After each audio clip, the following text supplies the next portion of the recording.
प्यारे बच्चों, कैसे हो? मैं सुधाइश बघेल आप लोगों का हार्दिक स्वागत करती हूँ। आज हम विज्ञान में कक्षा 6 में विज्ञान में प्रकरण 1 पढ़ेंगे, भोजन कहाँ से आता है। नई चीज़ें आपके लिए, विज्ञान आप पहली बार पढ़ रहे हैं। इससे पहले आप कक्षा 5 तक पर्यावरण पढ़े। पर्यावरण में आपका एसएस और विज्ञान एक साथ आता था, लेकिन कक्षा 6 में आपका एसएस अलग हो जाएगा और विज्ञान अलग हो जाएगा। पर्यावरण में से 2 भाग हो जाएंगे, उसमें से एक हो जाएगा सामाजिक विज्ञान एसएस जिसको बोलते हैं, और एक आपका हो जाएगा सिर्फ विज्ञान। तो हम आपको विज्ञान पढ़ाएंगे।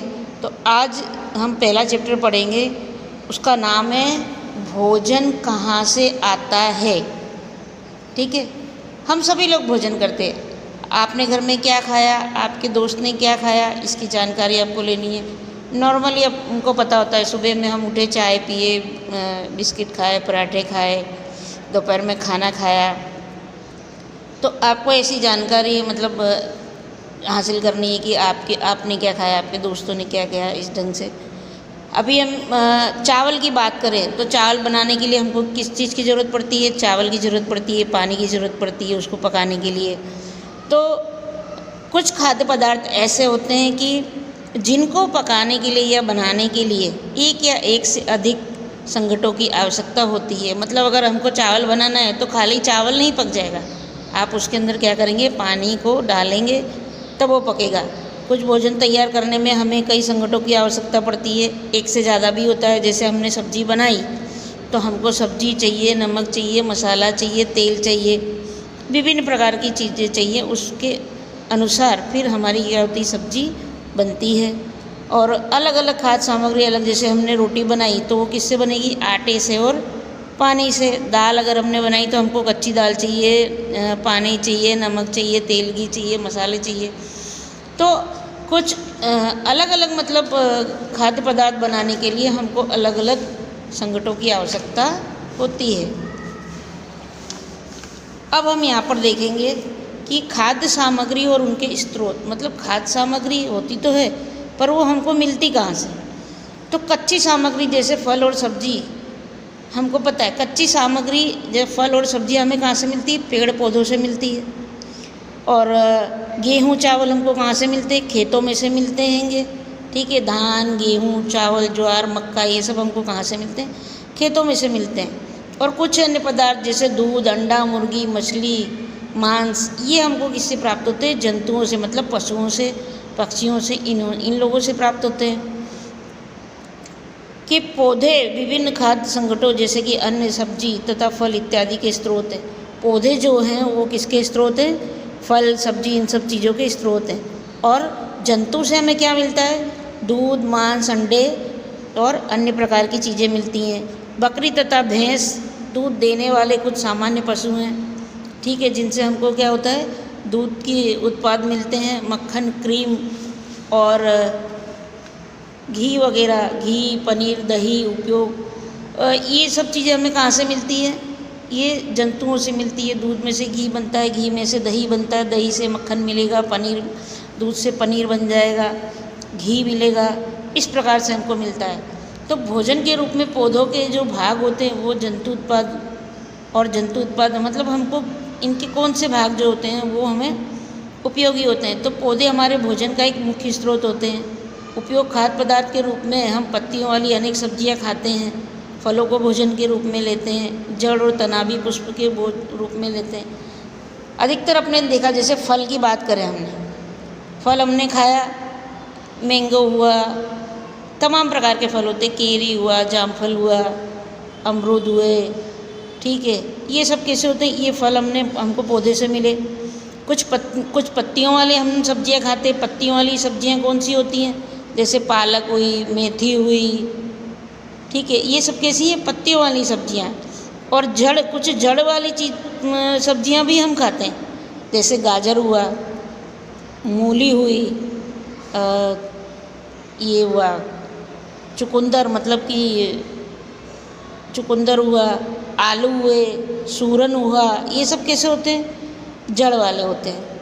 ठीक है, और 2 से अधिक भाग खाने के योग्य जो होते हैं, जैसे सरसों का बीज, कुछ कुछ पौधे ऐसे होते हैं जिनको हम पत्तियों में भी यूज़ करते हैं और उनके फलों को भी यूज़ करते हैं। तो जैसे सरसों का पौधा हुआ, सरसों मतलब राई हमारे घर में होती है, वो राई जो होती है वो उसका फूल होता है, और सरसों की जो पत्तियाँ होती है उसको हम सब्जी के रूप में भी उपयोग करते हैं।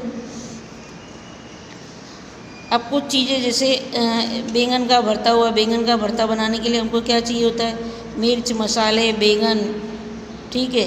और ये हमें कहाँ से, ये कि इसका हम क्या खाते हैं, फल खाते हैं। तेल, मूंगफली, सरसों, सोयाबीन या अन्य पौधों में से हमको क्या मिलते हैं, बीज मिलते हैं, तो हम उनका क्या करते हैं, उपयोग करते हैं। यहाँ देखिए, यहाँ आपको एक क्रियाकलाप करना है। आप अपने घर में, आपके घर में मूंग होगी तो उस मूंग को आपको लेना है और चने को लेना है। 2 कटोरी में आपको क्या करना है, पानी भरना है और उसमें थोड़े थोड़े चने को और मूंग को भिगो देने का है, ठीक है।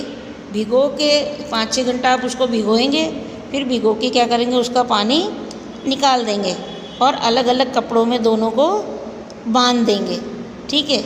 अब इनको बांधने के बाद में आप दूसरे दिन सुबह में जब देखेंगे ना, कपड़ा खोलेंगे तो इस तरह के अंकुर निकले हुए आपको दिखाई देंगे, ठीक है। तो ये कैसे बीज होते हैं, अंकुरित बीज होते हैं। जिन बीजों को भिगोने के बाद, ठीक है, और उसमें ऐसे छोटे छोटे आपके रेशे निकल जाए ना इस ढंग से, तो वो कैसे होते हैं, अंकुरित बीज कहलाते हैं। और अब हम मधुमक्खियों की बात करें कि मधुमक्खियाँ किस प्रकार से अपना भोजन बनाती हैं। तो मधुमक्खियाँ फूलों से मीठे रस, मकरंद यानी मीठे रस एकत्रित करती है और अपने छत्ते पर क्या करती है, उसका भंडार करती है, उसको सेव करती है, उसको बचाती है। तो मकरंद का भंडार कर लेती है ताकि पूरे वर्ष इसका उपयोग कर सके वो। और ऐसे छत्तों में से मधुमक्खियों द्वारा जो भंडार इकट्ठा होता है उसको हम क्या बोलते हैं, शहद बोलते हैं, ठीक है। हनी बोलते हो ना आप, मध, उसको शहद बोलते हैं, हनी बोलते हैं, मध बोलते हैं। अब हम देखेंगे कि जंतु क्या खाते हैं। तो जंतु अलग अलग तरीके, जैसे भैंस हुई, वो क्या खाती हैं, घास खाती हैं, भूसा खाती है, अनाज खाती है, पत्ती खाती है। बिल्ली की बात करें तो छोटे जंतु, पक्षी, दूध, सर्वाहारी प्राणी है बिल्ली, क्योंकि बिल्ली क्या है, दूध भी पी लेती है, रोटी भी खा लेती है, जंतु भी खा लेती है, मांस मछली भी खा लेती है, और पत्तियाँ वगैरह जैसा कुछ होता है वो भी खा लेती है। इसलिए बिल्ली को हम सर्वाहारी प्राणी बोल सकते हैं। चूहा आपने देखा होगा, छोटे छोटे जंतु खाता है, रोटी भी खा लेता है। शेर देखा आपने, शेर मांसाहारी होते हैं, ठीक है, क्योंकि वो हमेशा शिकारी करते हैं। बाघ भी ऐसे ही होते हैं। मकड़ी जो होती है वो छोटे छोटे जंतुओं को पकड़ती है। छिपकली भी इस तरह की होती है। गाय जो है, गाय क्या खाती है, घास खाती है, रोटी खाती है। मनुष्य सब कुछ खाता है, मांस भी खाता है, फल फ्रूट भी खाता है, अनाज भी खाता है। तितली है, तितली ये छोटे छोटे जंतुओं को खाती है।